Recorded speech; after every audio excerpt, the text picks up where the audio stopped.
Hello students, Rajiv tutorial maths classes में स्वागत है। आज हम लोग क्लास 10 का कुछ एमसीक्यू बनाने जा रहे हैं 20 क्वेश्चन का। और इस 20 क्वेश्चन जो टॉपिक है वो है आपका रियल नंबर है। इसे अच्छे से आप लोग पढ़िए, ठीक है। और चलिए हम लोग स्टार्ट करते हैं और मेहनत करिए। आप लोग अभी बिल्कुल पढ़ते नहीं हैं। हम ये देखने को देख रहे हैं नवंबर बीत गया, अब आपका दिसंबर, जनवरी या फरवरी में पेपर होने वाला है। तो इसलिए पूरा प्रयास कीजिए और वीडियो को अंत तक देखिए। वीडियो को बिल्कुल स्किप नहीं कीजिए, बीच में आप पूरे देखिए अच्छे से वीडियो को। हाँ, अब मुझे ये भी बताइए कमेंट में लिख के क्या है वीडियो आपको कितना अच्छा लगा। ये भी कमेंट में लिख के बताइए अच्छा लगा यानी ये भी बताइए मुझे, जिससे हम कोशिश करेंगे इससे और अच्छे वीडियो बनाने का। ठीक है, तो चलिए स्टार्ट करते हैं अपनी वीडियो को आगे बढ़ाते हुए। पहला क्वेश्चन ऑब्जेक्टिव है एमसीक्यू का फर्स्ट है कि सअभाज्य संख्याओं का मौसो होता है। देखिए सअभाज्य संख्या जो होता है वो क्या होता है। देखिए सअभाज्य संख्या किसे कहते हैं, जिसका मौसो पेयर में 1 होना चाहिए। जैसे मान लेते हैं 5 और 7। ये अगर आप इस संख्या सअभाज्य अभाज्य मतलब ये दोनों किसी से कटेगा, अपने आप से कट सकता है। आप इसका अगर मौसो निकालते हो तो इसका मौसो 1 आएगा। 5 देखिए 5 1 जा 5 2 हो गया, 5 2 3 4 1 हो गया 2 से, ठीक है, ये कैंसिल, इसका मौसो 1 हुआ। तो जिसका मौसो 1 आता है इस पेयर में, जिसका मौसो 1 आएगा वही उसका सअभाज्य कहलाता है। इसमें देखिए सअभाज्य संख्या का मौसो क्या होता है, फिक्स है 1 होगा इसका। सिंपल आंसर है, इसमें कोई वो करना नहीं है आपको। अब आता है यदि दो संख्याओं का गुणनफल इतना है तथा उनका मौसो 19 है तो उनका लॉसो क्या होगा। हम लोग पढ़े हैं कि दो संख्या का गुणनफल मतलब a गुने b बराबर लॉसो गुने क्या होता है, मौसो होता है।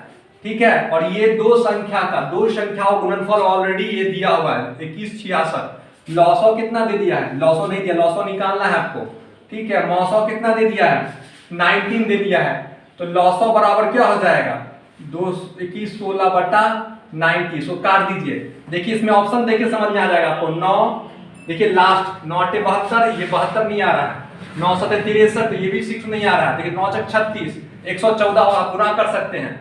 114 में 19 से गुना कीजिए तो आपका आ जाएगा 21 16। ठीक है, ये 114 हो जाएगा काटने पे। ठीक है, इसका आंसर सी हो जाएगा, 114 आंसर होगा। देखिए लॉजिक है इसका। देखिए 9 को 4 से मल्टीप्लाई करें 36 और लास्ट में 6 आ रहा है कि नहीं आ रहा है, इसलिए ये इसका अब आंसर होगा। ये बहुत अच्छा तरीका है, एकदम आप सही रिजल्ट बता सकते हैं इससे। अब चलिए तीसरा क्वेश्चन में देखते हैं हम लोग। a बराबर 2 के पावर में 3 गुना 3 मल्टीप्लाई 5, b बराबर 2 के पावर 4 मल्टीप्लाई 5 इंटू 7। तब लॉसो बताना है, a और b बताना है। इसका लॉसो क्या हो, देखिए लॉसो क्या होता है पहले देख लीजिए। इसका सबसे पावर सबसे हाईएस्ट किसका है, 2 के पावर 3 या 2 के पावर 4। तो 2 के पावर में 4 मल्टीप्लाई, यहाँ 3 है, यहाँ 3 नहीं है, 3 को भी लेना पड़ेगा आपको। ठीक है, यहाँ 5 है, यहाँ भी 5 को भी लेना पड़ेगा। और 7 इसमें है नहीं है, इसमें है, 7 को भी लेना पड़ेगा। ठीक है, अब इसको मल्टीप्लाई कर दीजिए, यही इसका आंसर हो गया। 2 2 2 4 4 16 16 3 5 7 मल्टीप्लाई कर दीजिए, कितना हो जाएगा 7 21 21 पंचे 21 पंचे हो गया 105।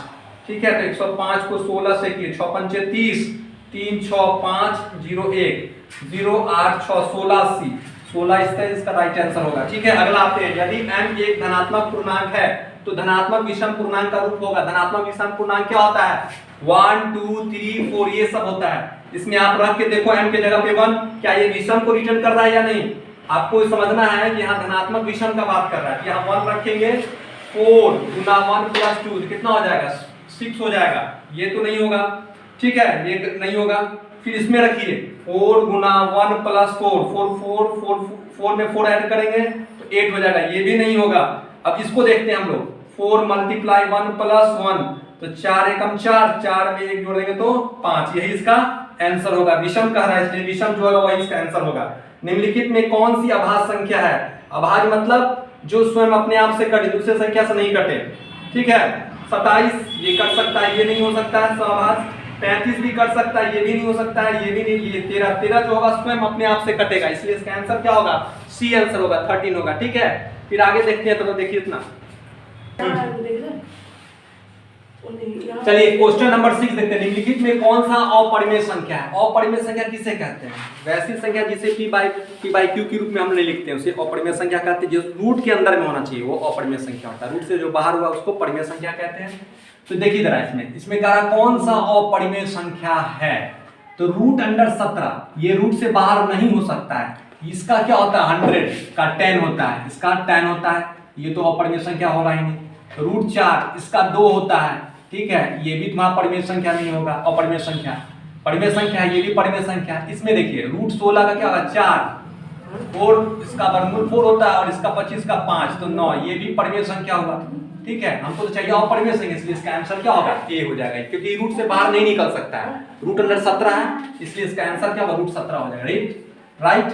144 के अभाज्य गुणनखंड में 2 का घातांक है। 2 का घातांक कितना है देखिए, 144 का हम लोग वर्गमूल निकाल लेते हैं तो कितना होगा 72 हो जाएगा, फिर 2 से 36 हो जाएगा, 2 से कितना 18, फिर 2 से कितना हो जाएगा 9 हो जाएगा, फिर 3 से 3 हो गया। देखिए ये 72 हो गया, फिर 36 गुना 72 हो गया, 18 हो गया, फिर 9 हो गया, 3 हो गया, 2 गुना 2 गुना 2 गुना 2 और 3 गुना 3 कितना 2 के पावर 4 हो गया। इसका घातांक कितना 4 होगा। ठीक है, 2 का घातांक मतलब 4, इसका 2 के पावर 4 आया, इसलिए 4 हो गया। निम्नलिखित में कौन सा परिमेय संख्या है, अब देखिए ना जरा इसका, ये परिमेय संख्या होगा 1 का वर्गमूल तो 1 होता है, और 144 का वर्गमूल क्या होता है 12 होता है, तो 1/12 हो गया। अगर इसको आप काटोगे तो 1/10, तो 1 का वर्गमूल तो 1, और अब 10 का तो वर्गमूल 10 ही होगा, रूट का 10 ही होगा। इसका भी वर्गमूल निकल नहीं सकता और इसका भी नहीं, इसलिए इसका आंसर क्या होगा ए होगा। क्यों? क्योंकि आप 1/144 का वर्गमूल निकालोगे तो 1 का वर्गमूल तो 1 होता है, 144 का वर्गमूल क्या होता है 12 होता है, ये इसलिए ये परिमेय संख्या हो गया। अब आते हैं π/3। देखिए π/3 एक अपरिमेय संख्या होता है। क्यों होता है? क्योंकि पाई जो होता है इसका जो होता है 3.14 समथिंग लाइक दैट होता है। ठीक है, जो कि अपरिमेय संख्या को इंडिकेट करता है, इसलिए इसका आंसर पाई हो, π/3 हो, सब अपरिमेय संख्या होगा। π/3 हो, पाई हो, 2 पाई हो, सबको हम लोग अपरिमेय संख्या कहते हैं, क्योंकि पाई का जो वैल्यू 3.14 समथिंग लाइक दैट होता है। ठीक है, 22/7 जो होता है वो परिमेय संख्या होता है। ठीक है, इसलिए इसको हम लोग अपरिमेय संख्या कहते हैं। ठीक है, अब आते हैं 0.7 पे रैंकिंग है। देखिए लॉजिक है, जितना संख्या पे रैंकिंग उतना 9 होगा नीचे, तो एक संख्या पे एक ही 9 होगा, इसलिए 7 इसका 9 इसका सही आंसर होगा। ठीक है, और आगे हम लोग देखते हैं, तो इसको लिखिए। चलिए क्वेश्चन नंबर 11 देखते हैं, ऑब्जेक्टिव एमसीक्यू का। 8 के पावर में 0 गुना 2 के पावर में 0, किसी के पावर में 0 हमेशा 1 होता है, ये आपको पता होना चाहिए। किसी के पावर में 0 हमेशा 1 होता है। हम इसका वीडियो बना के डाले कैसे 1 होता है, हमने इसका वीडियो अपलोड किया है, आप देख सकते हैं जाके वहां भी। तो चलिए यहाँ पे क्या होगा कि ये 8 के पावर 0 और 2 के पावर 0, तो 1 गुना 1 क्या रिटर्न करेगा 1 रिटर्न करेगा इसमें। अब आते हैं नेक्स्ट क्वेश्चन की तरफ आते हैं। 2 और 10 और 20 के लॉसो और मौसो का अनुपात कर। 10 देखिए अभी इजी है, 2 का 2 1 का 2 हो गया, 10 का हम लोग क्या लिख सकते हैं 2 × 5। ठीक है, अच्छा उसके 20 का क्या होगा 2 × ये हो जाएगा 2 × 5 4 × 20। अब देखिए मौसो क्या होगा इसका मौसो जो तीनों में कॉमन हो 2 2 2, ये 2 मौसो हो गया। लॉसो क्या हो जाएगा देख लीजिए, लॉसो क्या हो जाएगा इसका, इसमें तो 1 है, इसमें 2 है, तो 2 का होल स्क्वायर और एक 5 हो जाएगा। ठीक है, तो कितना हो जाएगा इसका 20 हो जाएगा। अब बात करते हैं क्या कह रहा है, लॉसो और मौसो का अनुपात 22 मतलब 10:1 इसका आंसर होगा। इसका आंसर क्या हो जाएगा बी हो जाएगा। 2 लगातार संख्याओं का मौसो, अगर 2 लगातार संख्या 2 और 3 हम लेते हैं तो इसका मौसो क्या होगा, 2 में 3 से भागा देंगे हम लोग तो क्या होगा इसका 1 होगा इसका मौसो। सीधे आसान क्वेश्चन है, बिल्कुल आसान। अब इसको देखिए 5005 की कितने अभाज्य गुणनखंड, इसका लॉसो निकालिए, कितना आ जाएगा 5 से गया। ठीक है 1001, अब कितना से आएगा 11 से, देखिए ये 11 से कटेगा, देखिए क्या हो गया 11 नमा 99, 11 91, 13 सत्ते 91।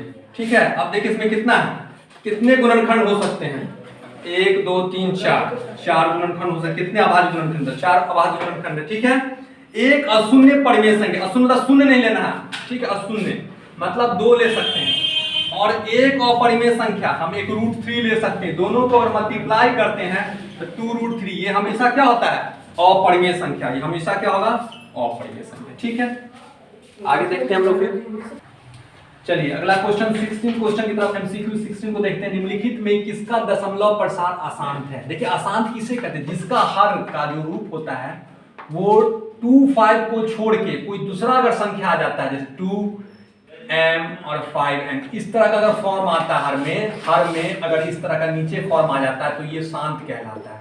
और इसको छोड़ के अगर बाकी कोई दूसरा संख्या आ रहा है तो वो अशांत, जैसे अगर 2 पे m है और यहाँ 3 आ गया, ऐसा फॉर्म आ गया तो हम इसको कहते हैं अशांत। ये आपको समझने वाली बात है। हर में अगर इसका फॉर्म आ गया 2 और 3 का रूप आ गया तो इसको आप अशांत कहोगे, और 2 और 5 के रूप में आ गया तो उसको शांत कहेंगे। चलिए इसको देखते हैं। 50 है, अब 50 का अगर आप लघुत्तम निकालोगे तो कितना हो जाएगा? देखो ऐसे होगा, तो 5 का स्क्वायर 2 आ गया, 5 और 2 का आ गया, तो ये तो शांत हो गया।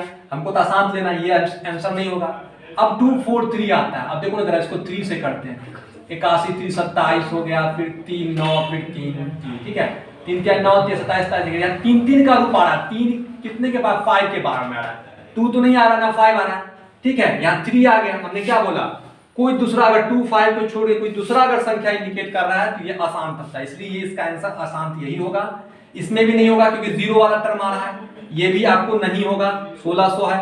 625 इसमें भी नहीं होगा। 5 के पावर 4 होता है 625, तो 5 आ रहा है, ये भी नहीं होगा। इसलिए इसका आंसर क्या होगा? एक ही आंसर होता है, ऐसा नहीं कि दो आंसर, ऐसा नहीं होता है। इसमें एक ही आंसर अगर मिल गया तो आप उसको टिक मार लीजिए, ठीक है। चलिए अगला क्वेश्चन की तरफ बढ़ते हैं। यदि fx बराबर x³ - 5x² + 2x + 2 तो f1 का मान। बहुत ही आसान क्वेश्चन ये भी है।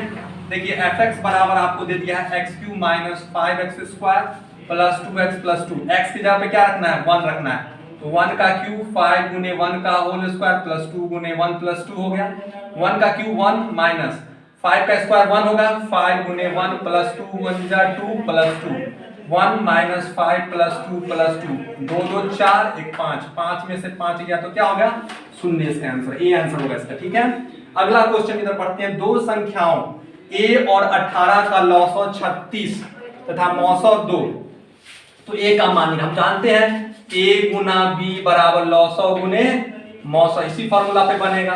देख लीजिए, दो संख्या में a दिया हुआ है, a गुना b कितना है? 18, लॉसव है 36, मौसव 2, ठीक है। तो 18 है, a बराबर क्या होगा? 36 गुने 2 बटा 18, 18 गुना 36, 2 दुना 4, इसका आंसर क्या होगा? 4 हो जाएगा। अब 96 का अभाज्य गुणनखंड क्या होगा? 96 का आप निकाल लीजिए। 96 का देखिए, 96 का पहले 2 से जाएगा तो 48 होगा, फिर 2 से गया 24, फिर 2 से गया 12, फिर 2 से गया 6, फिर 2 से गया 3, 1 2 3 4 5, तो 2 के पार 5 गुने 3।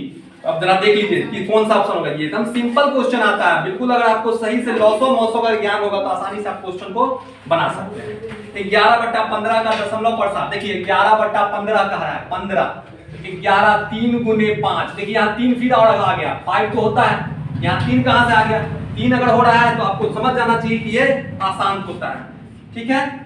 तो चलिए अपने वीडियो को हम यही समाप्त करते हैं, फिर नेक्स्ट वीडियो मिलते हैं। तब तक ले जाएंगे। जय भारत। आप लोग मस्त रहिए, एकदम पढ़ते रहिए, अच्छे से तैयारी कीजिए, ठीक है।